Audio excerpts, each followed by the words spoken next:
আমি সস্তায় দেই, এই জন্য আমার অনেক বেশি লাভ, সীমিত, সেল বেশি। প্রায় 12-13 বছর ধরে এখানে আছি, এই রেডি বেচতে আছি 200 করে লাইন ধরে কাস্টমার কিনে। হ্যাঁ, ইচ্ছারা একই দামে ছাড়ে। ওদের প্রাইস আমাদের প্রাইস কিন্তু সেম দামে কিনা, আমাদের প্রফিট সীমিত, সেল বেশি, এই কারণে সবাই কিনতে পারে আমাদের থেকে। এই ঈদটা তো কোরবানির ঈদ তো আমরা তেমন ভাবে দেখি না, তারপরে আলহামদুলিল্লাহ আল্লাহ পাক যা দিতেছে 100% রোজার ঈদে সবসময় বেশি থাকে।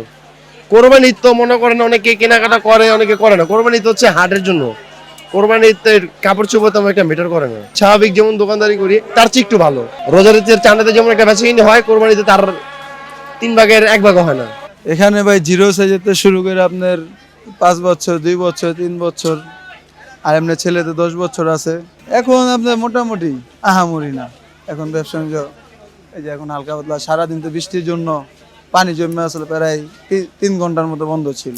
এই ঈদের বেচা কিনা এখন পর্যন্ত মানে এই 2-3 দিন একটু আগের তুলনায় একটু ভালো। রোজার ঈদে তো বেচা কিনা ভালোই হয়, কিন্তু কোরবানিতে সবসময় কম হয়। এখন একটু দাম হালকা একটু বেশি, কারণ হয়েছে হয়তো বা তেল মূলের দাম বৃদ্ধির কারণে একটু পোশাকের দাম হয়তো বা এফেক্ট হালকা পাতলা কিছু করতে পারে।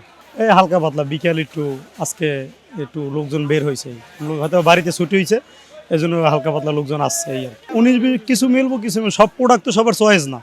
আমাদের একটা চয়েস, আর একজন আর একটা চয়েস, তার কারণে 19-20 সেম টু সেম হয়ে যায়।